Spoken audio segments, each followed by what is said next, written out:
Do you struggle with putting yourself first? Are you tired of feeling burnt out and overwhelmed from constantly putting the needs of others before your own? I have created a sacred space that will be available once a week for 10 weeks to learn, dive deep, and create your boundaries to boost your confidence and self-worthiness. Go to www.krista-luna.com and sign up for the Master Your Boundaries course starting in September 2023. And use the code PARANORMAL to get 30% off today on www.crsta-luna.com.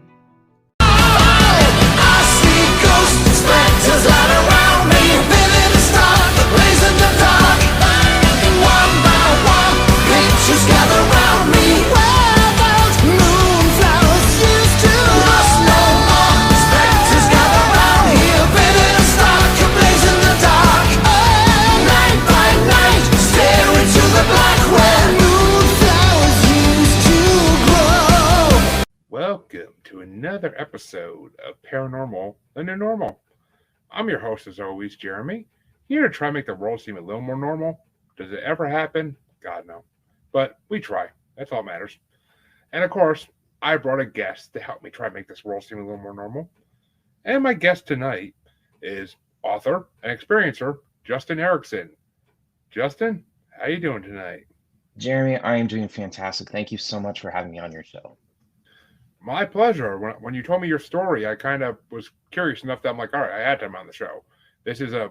I've heard similar stories, but it's always fascinating. It's always different in some little small way. So I had to have you on the show. And, well, let's kick it off by asking you the first question I ask everybody at this show. What got you into the paranormal, supernatural side of the world? You know what? Honestly, it really started just on the grounds of personal reflection on my spiritual journey, just trying to be open and receptive to what's been not taught to me or represented. And I started getting into it. And the further I got into it, the more observant I have been, specifically with people that in my life who have crossed over to the other side. And I have certainly been through some experiences myself, and it's very real to me that there's more out there than I know. And yeah, it's just very intriguing. It's very interesting, to say the least. Well, that kind of leads us to my second question I always ask everybody. And what experiences made you go down that road? Well, I think just the curiosity of what happens after this life. I think, when you love certain people so much, there is that little chance of a desire that you do want to know what's after this. What could they be doing? Are they up in heaven? Are they reincarnated? And there have been certainly not a lot, but a few people that I've really wondered about who have died, that I was very close to. And it's just incredible, certain signs that come into my life from these particular individuals. And granted, there's not a lot, but specifically with my XT, there have been a number of situations where I have certainly felt him. And it's incredible. It really is. I do believe that the two worlds can connect based on the certain things I have gone through. And but I also think it's certainly a field that one should be careful, not to go too far, or kind of get it out of tune, I guess, with the chakras in our lives, right? With our energies.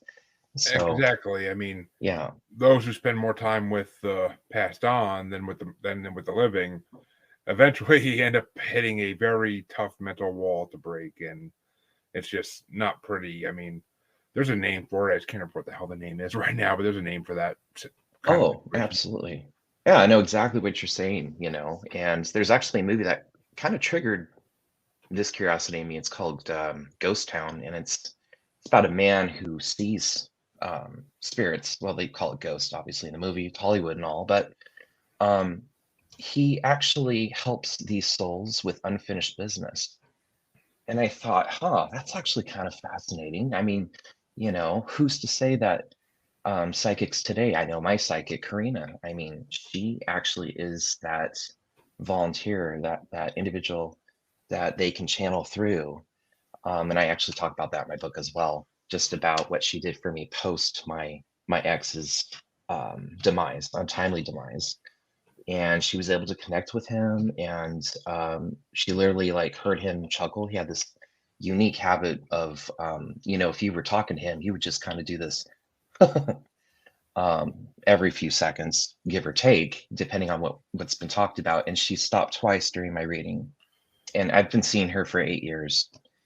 And she stopped twice during that reading, and said that, I'm sorry, he just keeps laughing and I don't know what he's laughing about. And when she said that, I just had complete chills. It was just yet another confirmation that they can connect to us. And she has been so responsible for me learning so much about the other side, and it's a beautiful thing. It's a beautiful world. It really is. It is. And why don't you tell the audience, because I mean, I know some small details based on what you told me about your T, but why don't you tell the audience about him? Sure. As much or as little as you want to share. I'm not going to force you to share anything you don't want to. But Oh, no, not at all. Gosh, I'm so happy. So T was my very first partner in life. We met at school back in 2006, and it was just like any love at first sight, just one of those butterflies in your stomach situations. And we went through our honeymoon phase of just getting to know each other, enjoying each other's company and all that. But then, things started changing to where he got into drugs and he got into alcohol. And it was one of those situations where I was in a tough spot. Here it is. I was raised very religiously, very conservatively. There were a lot of stipulations I had. I couldn't watch any TV. I couldn't, listen to the radio unless it was like Christian music or classical. And it sheltered me a lot. But what it taught me was to be loyal, loyal, loyal, loyal. And so I was loyal to him. So in my book, which is called Till Death Did We Part, and it's available on Amazon right now, is that sometimes when you issue out unconditional love for someone, it may not be worth it, right? Where people do change. And if you just give that out, even if it's your own family, family changes too. And it's just, I talk about just being very open about what could happen when you do that to somebody. And furthermore, and this is what drew me to get on these podcasts, is talking about what, funny enough, your theme is, which is the paranormal and the normal, because it's just so fascinating to me how people that we love that pass away still make us feel like they're there. And yeah, so I mean, see, that's where I am unlucky, is because I've had many loved ones pass away between my one grandfather and my father, and just I've never experienced anything, even though I've looked for it to really, prove that they're still around. Like whether they, I mean, hopefully I mean, if there is a heaven, my grandfather is definitely there because he was a deacon elder of the church and he was very religious. So he's definitely in heaven if there is a heaven. But my father, I'd like to think he's in heaven if there is one, but I just don't. You never can know for sure unless it's someone like my grandfather. But other than that, you never can know for sure unless they were dedicated to the church all their lives like he was. But my father yeah, stopped going to church a long time ago, and before he died, and it just wasn't his thing. It wasn't his scene anymore after he divorced my mother. So, which I get because I was agnostic myself for a long, long time, and I get that. I mean, I'm sorry, I was atheist for a long, long time, and now I'm agnostic. So, I was about to ask. yeah, I was atheist for most of my teenage years and my 20s, but now I like to believe there's something out there. I just don't want to put a name to it quite yet. Fair. I don't want to call something God when it's not God, when it's gray number 5, 6, 7 or something like that. Like, like who knows? Who really knows? And Absolutely. until I have proof or something tells me that's what's really Yeah. true, then I can't just name names. It's just the way Oh gosh. my brain doesn't work that way. I can't just like pray to something I haven't seen or experienced. No, Which and I think that's okay. I mean, we're all on our own unique journey. And I mean, for you to actually issue out a tone of being careful, because this is your soul that you're trying to, find out what is the best path on that. I commend you for that, because I think a lot of people quickly kind of cling on to a faith and just say, this is just my rope that I'll cling on to and I'll just go with it. Whereas people like you and myself, searching for that spiritual journey. So I commend you for that. That's really a fantastic thing.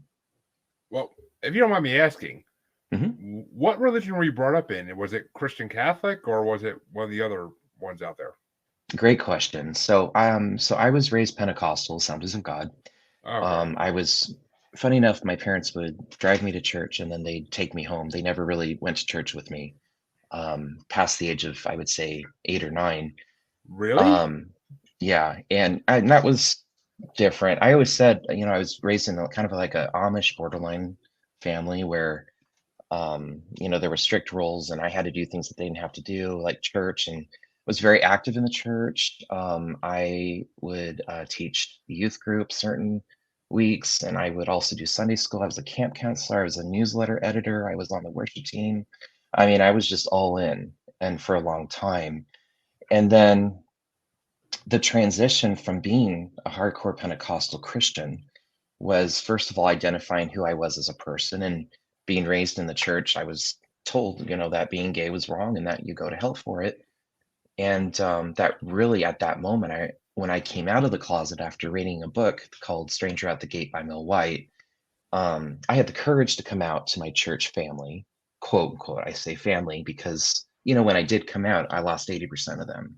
I'm And sure. it really made me question my faith. And then it just kind of allowed me the opportunity to take a step back and to evaluate where my spiritual life is. And I think it's okay to wander in the fog, because to lose yourself is to find yourself. And I do believe that. I do believe in that.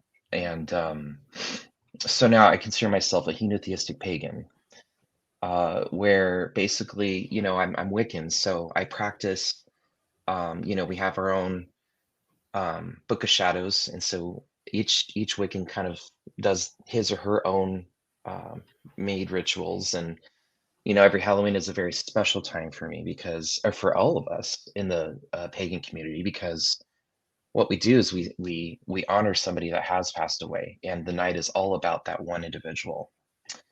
And the rituals, it's a fantastic opportunity to remember somebody. And so what you do is you set up an extra plate of food, and you invite them in. You say a prayer. I'll normally say a prayer welcoming that individual in, and I did that with tea last year.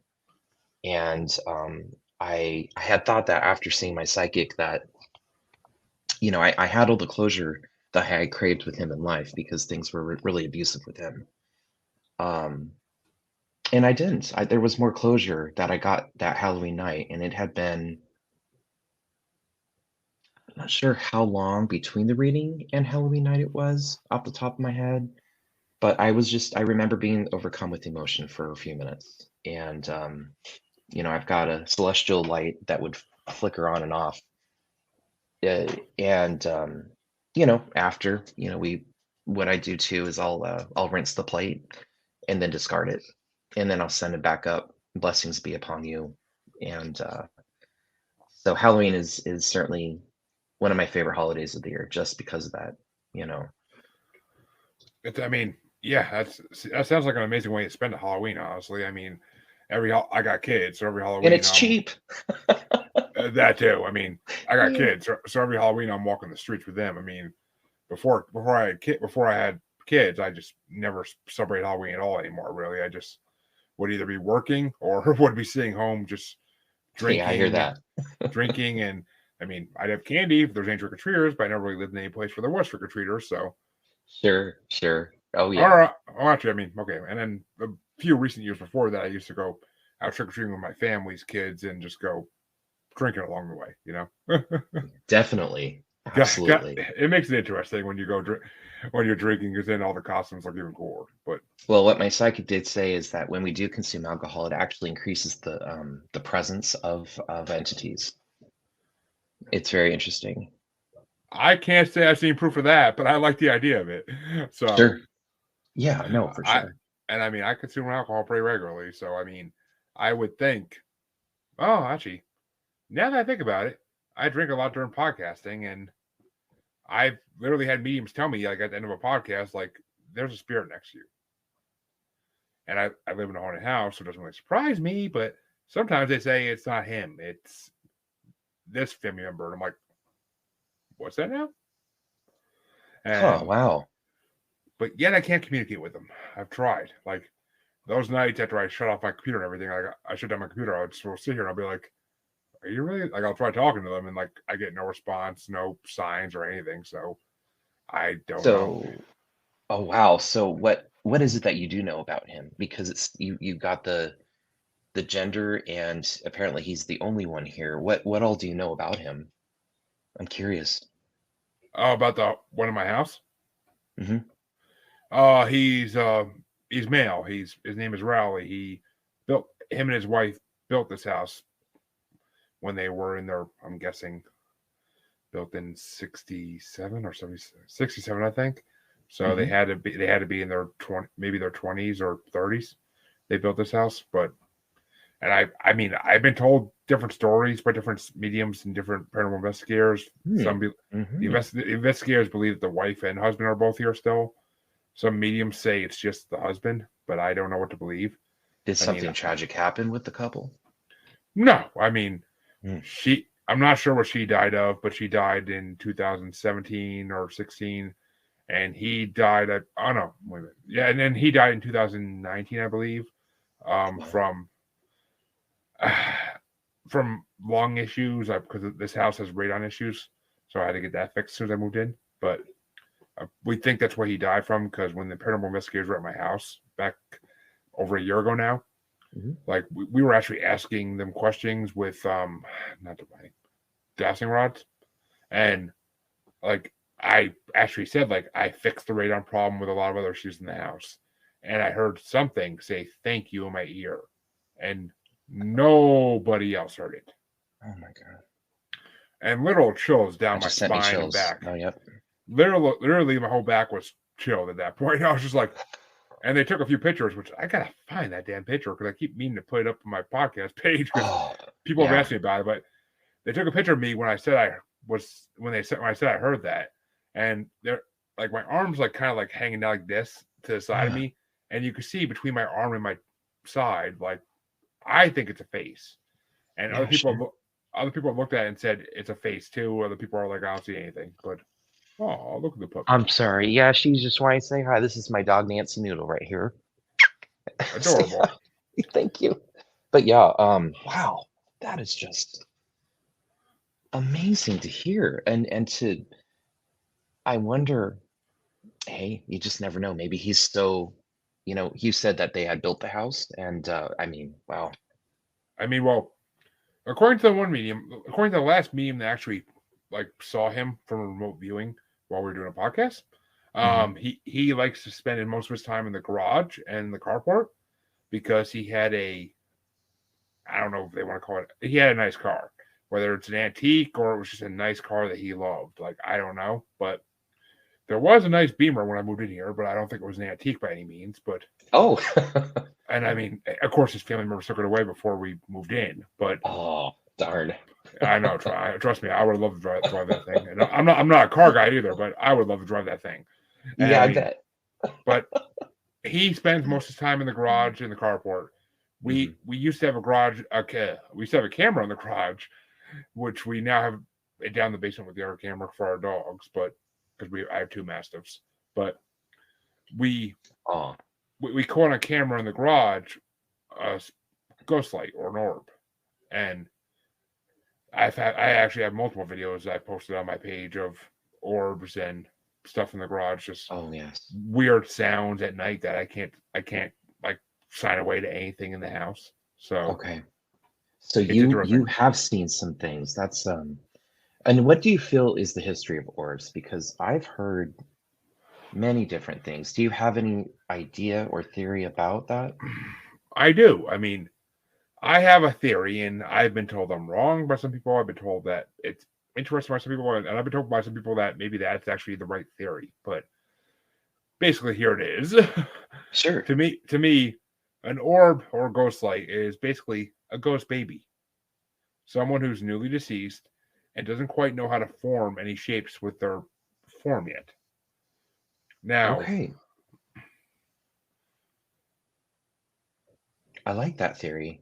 but I mean, and I also believe that as they get older, they turn into shadow people, and when they can start like kind of forming a shape, but not like being able to do like features yet. That's when they're shadow people.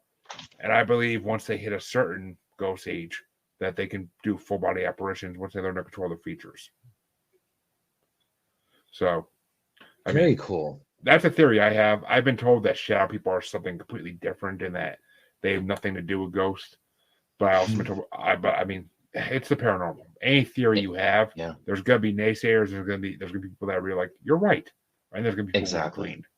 And there's always, and this is something, Jeremy, I've thought about too in the past, is that what if your truth, what if your beliefs are real for you, yet for me, my beliefs are not your reality. I should word it like that, where that's your way because that's what you believe and that's what may be true for you. And then for me, it could be a whole new different set of circumstances where my beliefs, so there's always that possibility too. I mean, everybody has their own theory. We've got just in the Christianity alone, we have over 38,000 denominations, and that's a Yeah, lot of branches on a tree. But I would like to believe that, I mean, if we were LDS, if we were Mormon, we'd still be given an opportunity to accept salvation after death. So every religion has its own, I think, well intent, as long as it's, a positive religion, but they all have the same ground and restrictions to where it's like, okay, well, you got to be in this group if you're going to believe in this, and this is what you have to do. And I can't do that. Just like politically, I can't go with the party. I have to look at the person. I have to look at the character, and then we go from there. And that's how I feel about religions. I think it's the majority of us aren't practicing. That's just a proven fact. And I think it's just we're coming out of climate, and especially here in the country, where we're looking for answers. I mean, my gosh, we got spy balloons and possible extraterrestrial beings out there, and people are starting to get super curious, and I think it's becoming more of a trend to just kind of explore this field, and I think it's a really healthy opportunity. I believe so too. I mean, I there's definitely extraterrestrials in my mind at least, but. And as far as the government goes, yeah, there's a reason. Yeah. There's a reason I'll do a politic podcast, but Sorry. Let's just say the wrong man's in the big house that's white nowadays. I'll say that, and my listeners know how I feel because they've heard it before. But you believe what you want to believe, Fair. listeners. I'm not going to judge you for it because everybody has the right to believe what they want to believe. But 100%. I mean, religion, I'm still against organized religion to some degree. I'm totally for you want to believe in something, believe in it with all your heart and your fullest heart, and believe in it.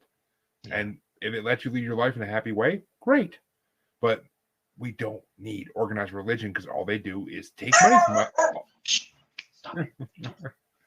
All they do is it's all good. All they do is take money from us, and some of them do a lot worse than that. That I will say. So you're absolutely right. It's a bind.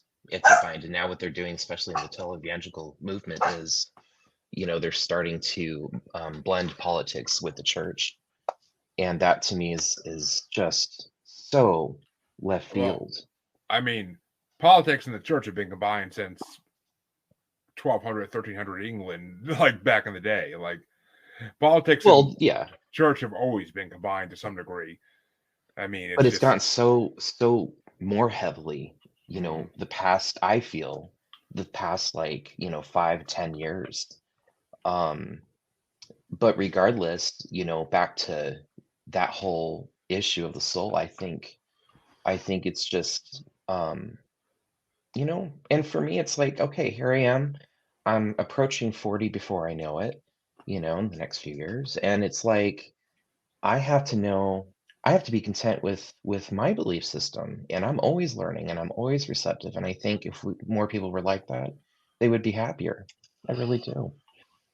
Yeah, I Um, mean, I 100% agree with that. I mean, people should do what makes them happy, whether society likes it or not. I mean, yes, don't yeah, be a serial killer or something like that because it makes you happy. Like, there's limits to that's everything, true. There are limits. but Yes. but do what makes you do what makes you happy.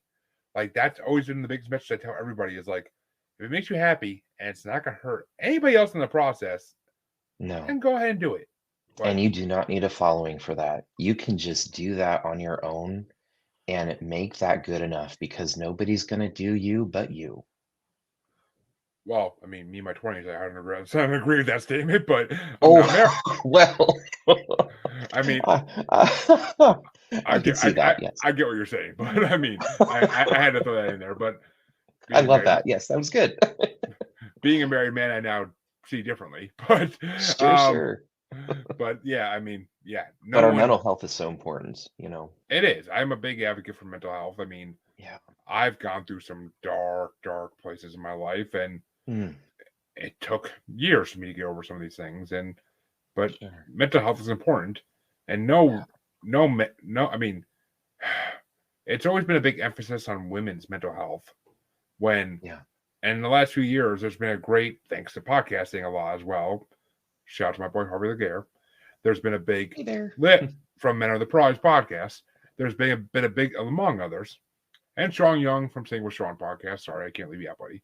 But there's been a huge uplift in men's mental health awareness lately, and over the last few years, and it's important because so many men every day take their own lives because they don't have the support they need, and Yeah. I feel for that. I really do. It's just, I mean, luckily I always had a family who was there for me and would, if I need someone to talk to, they're always a call away. Like I always knew that. Not everybody grows up the same way I did. I understand that. And people, I mean, Robin Williams is my prime example for that. Always. The man who was always smiling and laughing. Oh, I know.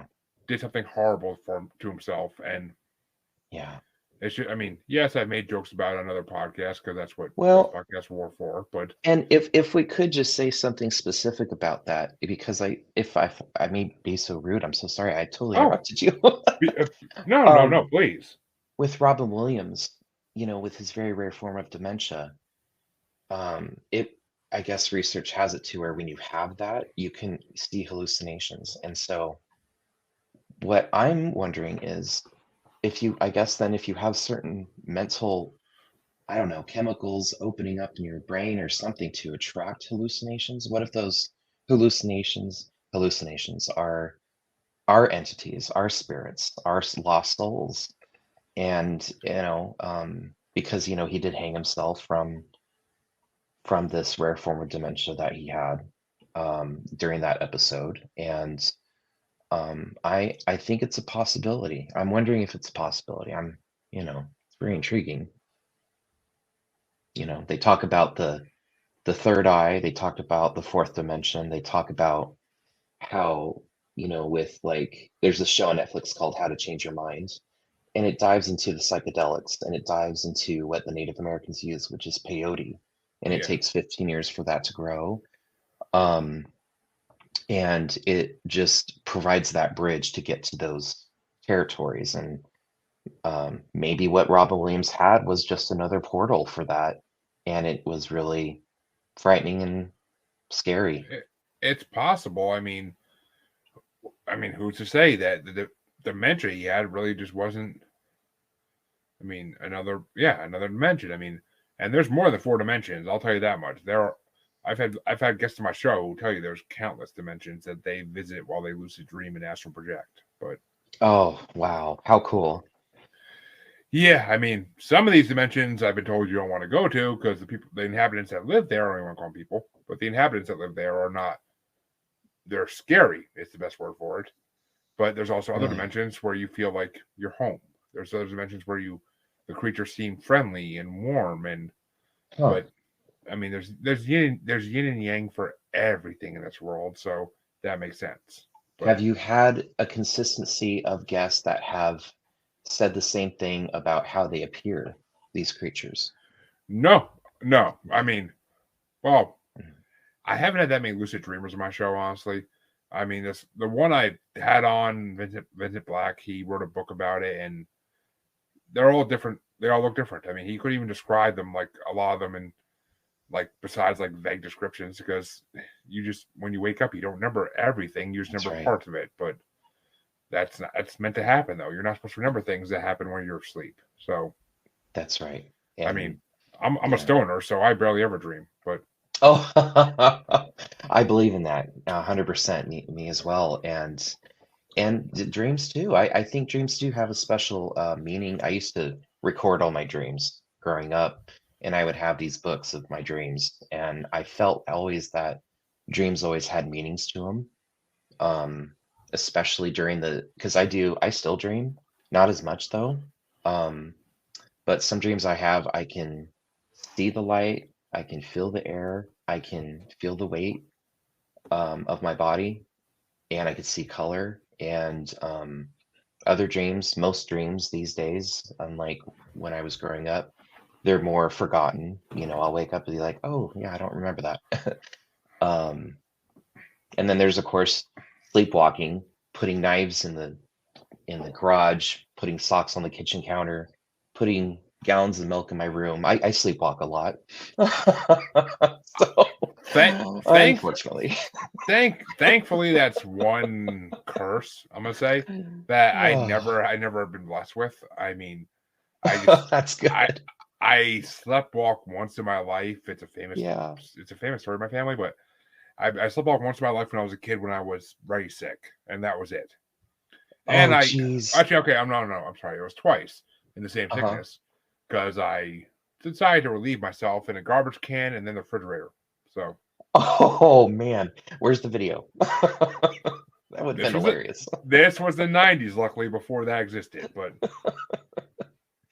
Hey, But I mean, it maybe there's a connection. But yeah, no, that runs in my family, and I slept drove once, and that was scary because I woke up I took a nap before. I used to work back to back, two jobs, and so I got off my first job, and I went right to my second job. I had 2 hours, and I fell asleep in the parking lot. I set my alarm, and then when my alarm went off, after I dozed off, I woke up and I was just in a completely different area. I was about 2 miles away.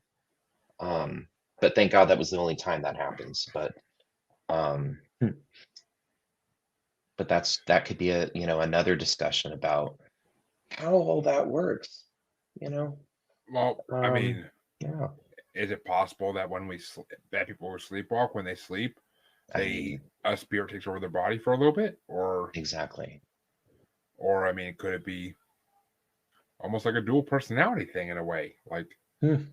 like a sleeping personality, almost I would call it, like where when you sleep, the other personality wakes up. Like there's a TV show I'm trying to think of. I can't. Oh, it's kind of like the Flash with Frost, with Caitlin and Frost, like how when one sleeps, the other would come out, and Oh, like Killer Frost, that's her name, yeah, Killer Frost and Caitlin, like how like she had to learn to work in harmony with her other side, and eventually split hmm. it off because like when one slept, the other would wake up. Like I forget, there's a name for it. I forget what it's called, but I call them sleeping personalities. Oh, wow. Yeah, no, that's fair. That's fair. In fact, um, there's a gal named Susan Preverell, and she wrote a book called Wisdom of a Broken Heart. And she talks about with with with your struggles, your mental health issues, with your problems, with your demons, you want to, instead of warding them off and dislodging them, she actually talks about getting to know them. And you literally just said it, kind of getting to know. And I think that provides the gap too between both worlds, in a sense. But I'm not trained in any way to attract souls at all. I just do this once a year, and that's on Halloween night. And it's a tradition that I won't ever change. I think it's a really beautiful thing. I do too. And Yeah. speaking of which, if you don't mind me asking, Mhm. when did T pass away? No worries. Yeah, so he passed away February 15th of 2021.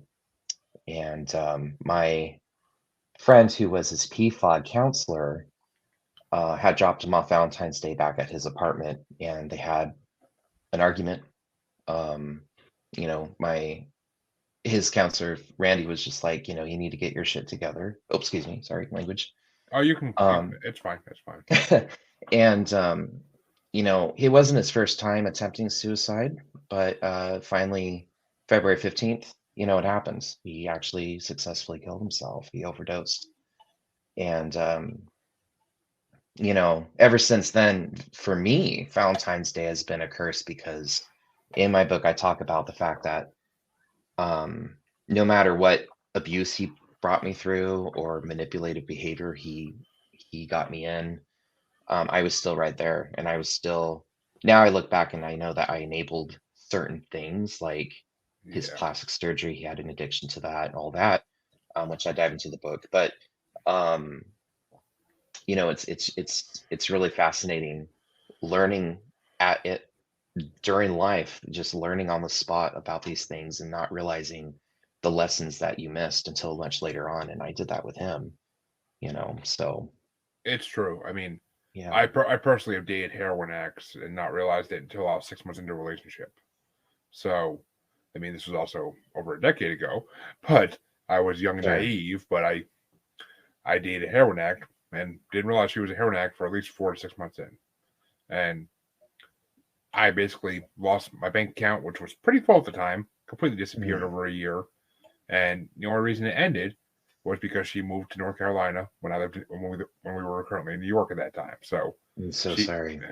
No, I don't feel hate for her anymore. I don't feel even used anymore. It's just a stupid mistake I made in my youth, and one of many. But we all make stupid mistakes. We all make stupid mistakes in our youth, and it's how we learn. It's how we learn about the world. But just if she didn't have a daughter, I probably would have been out there a long time before I got out of there because I felt bad for the daughter. That's why I stuck around. Sure. And I mean, her daughter is an adult now. I'm sure she has to be. Yeah, she has to be an adult by now, in her 20s. And Aaliyah, if you ever hear this, I stuck around for you. It wasn't for your mother because she didn't deserve me. But you need someone in your life that was stable. So we only dated for a year. Thank you for that message. Yeah.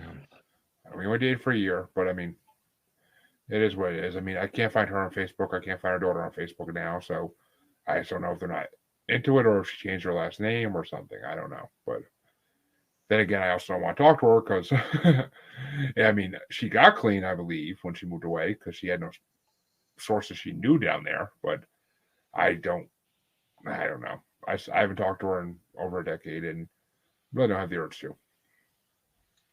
You do not have the urge to. No, I'm happily married. I don't need to talk to another woman I dated in the past. Oh, right. That's right. I completely forgot that. Yeah. I mean, still, I wouldn't mind knowing she's okay and that her daughter are okay and they have a good life now. It'd be, of course, closure kind of in a way. But I mean, I stopped looking a long time ago because apparently they didn't want me to find them or fate would have made it happen. Sure. No, that's fair. That's fair. Gotta love the twists and turns in life, the roller coasters that we just end up being on and going so fast. And went through so many dark parts of that roller coaster, but then I came out to what seems like now the last downhill in the light. It's kind of like what I'm in now. It's a long hill, but it's light. That's all that matters. And you seem happy. Do you seem happier? I should ask, do you seem happier than before? I mean, as far as now that you're married and now that you have children, happy? How do you feel? Happy? Yes, to some degree. I mean, there are plenty of times I curse and I'm like, I wish I didn't have children. I wish I didn't have dogs. I wish I was single. But of course. Yeah. I feel like every man or woman goes through the same thing where they just want to be alone from time to time and they want their space. That's just what it is. I mean, eventually I go look for my wife and my kids because I'm like, all right, I'm getting lonely. Where the hell are the people I live with that I want to be around? But yeah, so that makes sense. And yes, Vanessa, happiness takes work and Goddamn right it does. And Sure does. I personally got a little happy just this morning when I got woken up at 5 o'clock for a little something. But that's me, and I mean, that's all. That's all it takes sometimes. That's all it takes. Rise and sometimes. shine. Of course. Yeah. Literally. But I mean, it's just. But you can't expect happiness to just arrive. You have to work at it, and just like anything else in life, you have to do that construction, whether it be emotional construction, mental, physical.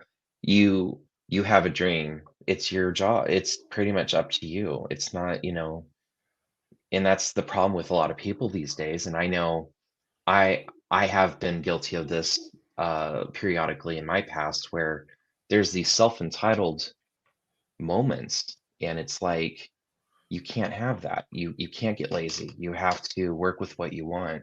The whole law of attraction. I'm a huge believer in that. I think what we put out there, we get back tenfold. And karma. I mean, yeah, karma. It comes in good and bad. I'm a huge believer in karma. I try to be nice to anybody I can in the world, because it will come back to me. I know it will. I've seen it happen. Yeah. Hell, I literally have had a Walmart worker hand me a $50 bill before and say, "Did you drop this?" And I'm just like, "Yup." But I mean, I'm sure I did something good to deserve it. That's why I didn't mind taking it, because life works in mysterious ways, and I don't question that. But I try to be good to everybody, because guess what? People who are dicks and a-holes to everybody, true, things eventually fall down all around them, and it's kind of happening to someone I know personally right now, and it's making me happy. But I am being a little petty in that one. But I mean, you get what you reap what you sow. That saying is one of the truest sayings of all time. You reap what you sow. Every decision certainly does matter. In fact, one of the reality shows I watched, Real Housewives of New Jersey, one of the housewives said something so impactful in like an early season. She said, when you hang around trash for too long, you actually start to stink. And how true, right? And so the company you're around, that's what you're going to get out. And that's what the curse is with social media and TV and movies, is that there's so much negativity. There's so much horror and so much hurt and fear that we see and hear from watching, and that we call entertainment. I think not everybody, I know I'm really not huge in those genres. I mean, a little bit, but a lot of people, that just gets desensitized in their brains. And that's pretty scary. I think that's pretty scary, and it sets yourself up. There are so many horror movies out there, because I just watched about 80 or 90 horror movies back in October for a bracket I was on another podcast. But wow. and I am not a horror movie. I'm not a horror movie fan by any means, but I did it for a bracket. So for podcasts, I will watch things I usually don't watch. And sure. I mean, there's just so many movies about like things happening because of heartbreak and because of he didn't choose me to be his lover, so I'm gonna go kidnap him and torture him. Yeah. So I mean, it's dark. It's a dark fucking world, and it really is. And I mean, I just every day there's another freaking person arrested for killing someone or being a serial killer, or the news is depressing as hell. I haven't watched it ever because I just can't. I have to too take moments. My mom actually, it's funny. She said something so impactful. She said that she doesn't read the news. She just reads the headlines, and that's good enough for her. And that's a very healthy boundary. And but you're right. There's moments where I skip watching the news because I have allowed what I saw before to get to me in a fearful way. Like, the spy balloons was kind of a scary thing. I'm like, that's crazy. What's this world coming to? And just all these different news stories, these African Americans being innocently slaughtered or shot at, killed. And I can't take a lot of that these days. It's like the older I get, and I don't know if you can relate, but the older I get, the more softy I do become, and the more absorbing like a sponge I become as well. I have a lot to distract me in life, so I don't let it affect me the way a lot of other people do. I mean, sure. at the end of the day, I kind of just let out a sigh and be like, it's the world or the matrix we live in. I don't know which, but it's one of the things we live in. I mean, either we live in this world that we all think we do, or we live in this matrix and we have no control over what happens anyway. So what's the difference? I mean, those are my two thoughts at the end of the day. Every day, basically, I question whether we're in a matrix or not, because it just seems like we go in cycles and we don't get any better. But That's fair. That's fair.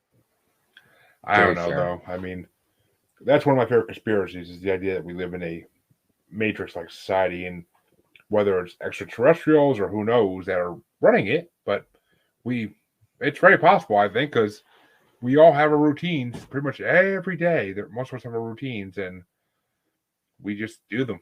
No, it's like we're programmed. Asked. Yeah, exactly. I mean, my days were a little different for a long time because I worked from home and I was unemployed, but it just, I don't know. I question a lot of things in this world and nowadays, and for my kids' sake, I don't want anything to happen to this world, but of course, if I was a single man with no kids, I probably wouldn't care. Well, families do tend to strengthen us, that's for sure. And you know, you look at places like Europe where that country, that atmosphere is so less stressful. I mean, you know, you get required paid time off from work that you have to take, and if you don't, it's illegal down there. Every place you rent from, even if it's an apartment, they're eventually rented to own. So after a certain amount of years, it's yours. You don't have to pay rent. A lot of places are closed on Sundays over there. You are required to take an hour lunch from work. The mental health and just the atmosphere of people, from what I hear in Europe, is so different from the climate here. And we are so damn competitive.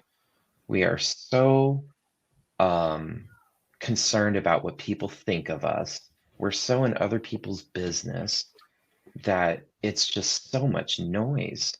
And for a lot of people, you know, especially going through the cycle of drug abuse or alcohol abuse, it's a way to silence it. That's right. It's what they think is going to be the fill, but they don't really factor in the cost of having that to fill that void.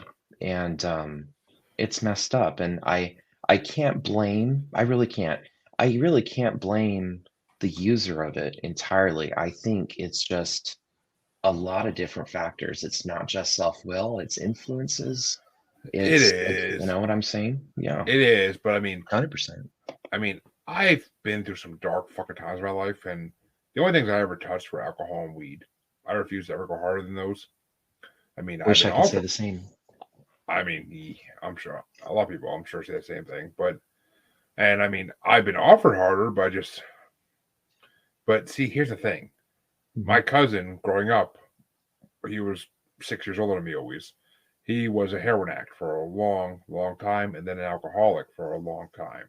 He's finally better now. He can drink now without going overboard, and he hadn't touched the heroin in a long time. But that's good. But I mean, maybe it's because growing up with that, it made me not want to touch anything else because I saw him go through it. But I don't know. I mean, or maybe it's just that I'm that strong-willed where I could see the negative in all of it, and I don't know. Maybe it's because I was educated on it all through the years of that this is horrible, don't touch it. But I mean, I'm so glad to hear that. Yeah, there's 1,000 reasons. There's 1,000 reasons, but yet kids younger than me get into these things every day, these hard drugs, and I question why. Like, why do they do it? I mean, if their lives are that bad, they need to escape from reality. Yeah, I kind of get it, but at the end of the day, there's better options, and why don't they see that? Like, it's a mystery. It's a mystery to me. I mean, I've always been one to kind of say, like, someone dies of an overdose, I'm just like, well, it was their choice in a way. I mean, unless someone literally forced it into them, like it was their choice. 100%. Which, I mean, I do sympathize with all these people. I really do. Like, no one deserves to die that way. But it's just, personally, it's hard for me to not see some fault of their own in it. I mean, Oh gosh, no. there may be. I mean, it's at the end of the day, it is their choice. At the end of the day, it's really their choice if they're doing it.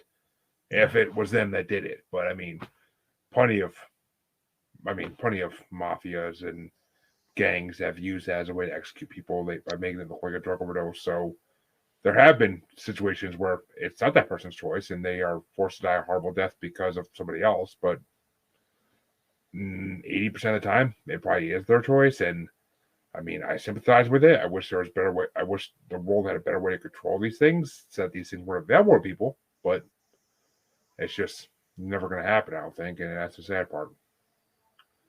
You know, it's just relieving though to hear that, you know, one of the things you said is that when you saw, you said your brother going through that, Cousin. or sorry, excuse me, cousin, I it don't literally want deterred I you. don't want I don't want my brother to ever hear this and think I was calling him that. Oh no, sorry, yep, totally cousin, definitely not brother.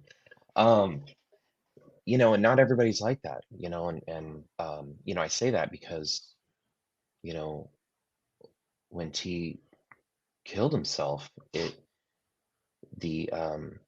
spread, you know. His parents were or are, you know, they're great people. They were, it's been a long time since I've seen them, 2 years, but they were so hospitable, so kind. They always knew about T's struggles. And they knew that I was weathering the storm as best as I could, all this. And I guess what I did recently is his father is now down the path. And I cried for 2 hours after that phone call with T's uncle.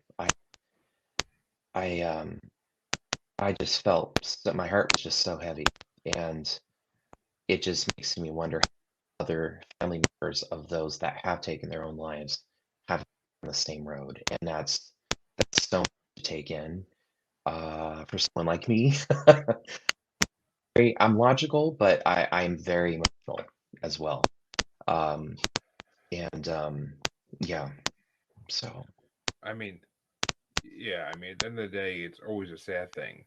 No matter mhm. what, no matter the reason they did it, it's always a sad thing. And it just, you almost get conditioned to it though. Because, Mhm. I mean, I've known people for the last decade at least, maybe 15 years, that have died because of overdosing. And people I went to high school with, people that were a grade or two above me or a grade or two below me, or even this day and age, people that were like the age of my mom's daycare kids when I was a kid, like that have off themselves with drugs or other methods. And it's just like, wow, never would have saw that coming. But then again, I didn't know them for anything, and I didn't know them from a hole in a wall. So I Sure, mean, it's sad, it but is. so how often does T actually like visit you? Just out of curiosity. Well, you make it sound like it's a flight, um, which he does actually, technically, spiritually. Um, it's not often. It's, you know, it was more prevalent very soon after he died, but these days, I mean, maybe once every other month, give or take. And what'll happen is that I have a celestial light, and it'll come on for a few seconds, and then just whenever that happens, I just stay, you know, I recognize your presence, thank you, and then it's over. That particular issue did not start prior to, and I've had this now for 4 years, give or take. Never did that until after he died, and it was just weird. The first time it happened, I didn't really think much. It happened again, and then I was like, maybe that's T, because I have been watching Island Medium on TLC for years, and in that show, it just made me a believer. You know, talking with Korean, and we going back those many years. So I do believe in science, and I'm curious if I may inquire you, how many people in your life have crossed over? You said have passed away earlier. I mean, I've had a number of people pass away in my life. My grandfather, both my grandfathers, one grandmother, my father, and a few other more distant family members have passed away. Yeah. But I mean, my one grandfather and my father and my grandmother, I guess, that passed away. Like, I was close to all of them, and I've yet to experience any of them truly. My brothers had dreams about my father, right after he passed, about him being in a place where he's happy and he's healthier. But I've never had anything, and just they always say those who want to see don't see. It's those who don't want to see that end up seeing things. So, I mean, that's always been the saying I've gone by for the last 20 years. But Okay, that's fair. I like that. Where, when you're looking, it looks, there is that. And just know though, Jeremy, I just want to tell you, it doesn't have to be restricted to dreams. It could be, I mean, we've heard tales of the past about, oh, I found a penny on the ground. Oh, that's my mom saying hi to me from heaven. Well, I mean, I've looked for that type of stuff too, because I know about that type of stuff. And I mean, I've interviewed people about that type of stuff, but it's just nothing has ever pointed to either one of them, really. I mean, yes, anytime I eat sushi, anytime I eat German food, I think of my father. But there's nothing there that signifies he's there. Like, it's just, it's stuff I would normally eat. Like, it's not like anything. It's not like I go to a sushi place and it's like, oh, you get a free plate of sushi. Like, then I'd be like, maybe. But I mean, other than that, like, it's just, I don't know. It's just my normal routine. It's not like, it's nothing special to me. Like, well, because when I hear that, what I'm tempted to believe is that your dad puts that thought in your head, and that's him. I mean, as corny as that sounds, when you think that, I feel that's his way of just. I mean, I don't know. I crave sushi on a daily basis, so I don't think that's my dad. I think that's just me being a fat guy that likes to eat sushi. But that's of my food too. I mean, same thing with German food. Like, I was brought to believe I was part German, more German than I really am. Wow. Due to other issues, but so I mean, I always want to eat German food. Like, sauerkraut, I'll eat every day of the week if I'm given it. Like, so I mean, it's just one of those things. But I don't know. And that's okay. I don't. But her at all. I feel like that's the point of this episode, is us saying, really, we don't know, and we're not gonna know. No one really knows. I mean, yes, some mediums supposedly know, but no one's really gonna know what happens after death until we're there. And by then, it's too late, because do we really know what's going on then at that point, even, or is it really still us, or is it just the spirit that resides, the spirit soul that resides inside of us? And that could be a completely different being than us. And when it goes into its next body, if you believe the way a lot of people believe, and the way I believe in, like in reincarnation, then maybe they don't remember a thing. Maybe they'll remember a memory here or there. That's how we get reincarnation stories. But to me, that's just kind of, I mean, it's all unknown. That's basically the message of this story, is it's all unknown. Mm-hmm. But I'm glad that you do get visits from T, and that way you get some kind of relief from the sympathy, and you know he's good. That's the important thing, is he's good where he is. Oh yes, he can live without fighting those demons on a daily basis. So 100%. My psychic told me that literally he's a counselor for lost souls right now. His whole passion people when he was in the medical field, he gave his entire life to his patients, and it just gave him away after some. He'd get home and a little piece. I remember he came home one day crying, and I was holding him because an 8-year-old had died in his arms, and that had affected him so much, and his heart was just so big for people that were ill. She told me that, and I had mentioned that to Karina, but she had mentioned to me that providing counseling for the lost souls, and And yeah, it's really cool. Well, I'm as long as you're finding your happiness, then I'm happy for you. Thank you so much. Tell my listeners where they can find your book, where they can find you. Oh my gosh. Thank you so much. So my book, it's called Till Death Did We Part, and it's available on Amazon.com. You can get it in ebook form, hardback. But there's also an audiobook version. It's available on Spotify. Will soon be on audible.com as well, no later than 24th of this month. And so I invite everyone to check out my book. And I want you all to know that if you're currently in an addiction or going through abuse, relationship, and just know that you're not alone. And hopefully my story can help you as you navigate through that fog, and as you hopefully get into a clear space, just know that you're not alone. That's where you get me. Absolutely. Well, I thank you for that, and I advise all my listeners to go check out this book, because I will put a link for it right in the description of the podcast, of course. And I too will add to my long list of books from authors I've had on my show that I want to read. It's a never-ending list. It's like one of those old movies with Romans or Greeks when they unroll the freaking tablet and it's just going down the floor. But how fun. Someday when I retire and I have time to read all these books, and I'm going to start buying a lot of them when I have the money soon, but like I'm going to have a library literally to read a books to read when I retire, and I look forward to that. But or hopefully when my kids are older and require less and my podcasts are less demanding, then maybe.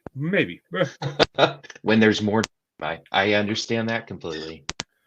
Oh, I love that one Twilight Zone where the guy ends up in the library and he's the only person on Earth, and I'm just like, oh, that's my dream. That's my dream. What a beautiful escape right there. Wouldn't that be fantastic? I mean, as long as it's not like Twilight Zone and your eyes don't fall out because you're the only man left alive, and it's ironic. But just good play. But 100%. I want to thank Justin for coming on, because it's been an amazing episode, and oh my god, we actually did hit the normal today. We hit the normal more than the paranormal, and I am proud of that fact. Finally. But I'm sure I'll have more paranormal from my listeners with the paranormal next time, so no worries. You'll get your fix. But just know there are in my book about seeing him past this that would definitely attract your Oh, I'm sure.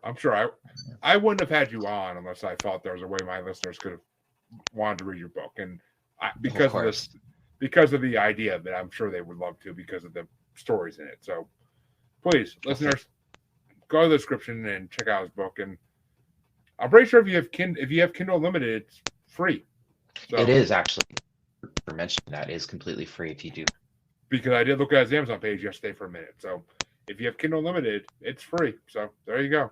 But all my listeners, you can find me on Facebook as Paranormal New Normal / Maniacal Music Musings. New name coming soon. Podcast with an S group. You can find me on Twitter and the Gram as that Juggalo Bastard. And you can find me on TikTok as that Juggalo Bastard Podcast.